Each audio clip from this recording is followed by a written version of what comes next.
అందరికీ నమస్కారం. ఉమాప్రసాద్.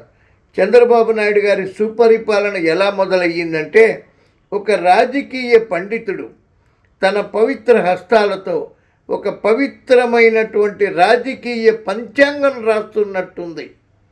ఎందుకంటే సెక్యూరిటీ విషయంలో కానీ, కార్యకర్తలకి ఇచ్చే ధైర్యంలో కానీ, నాయకులందరికీ సమయం పాటించి భవిష్యత్తుకి మంచి బాట వేయాలనే ఆలోచన కానీ, అసెంబ్లీలో దామోదరం సంజీవయ్య గారి నుంచి నేటి వరకు ఉన్నటువంటి పెద్దలందరినీ జ్ఞప్తికి తెచ్చుకుంటూ చేసిన ప్రసంగం కానీ, మంత్రులందరూ ఎవరి సమీక్షల్లో వారు నిండిపోవటం కానీ, కక్షపూరిత వ్యవహారాలు లేకుండా ప్రజాక్షేమం కోరదాం అంటంలో కానీ, 7,000 రూపాయల పెన్షన్ ఒకేసారి నిర్ణయం తీసుకోవడంలో కానీ, చంద్రబాబు నాయుడు గారి సుపరిపాలన రాష్ట్రానికి అదృష్టం వరం. జై తెలుగుదేశం.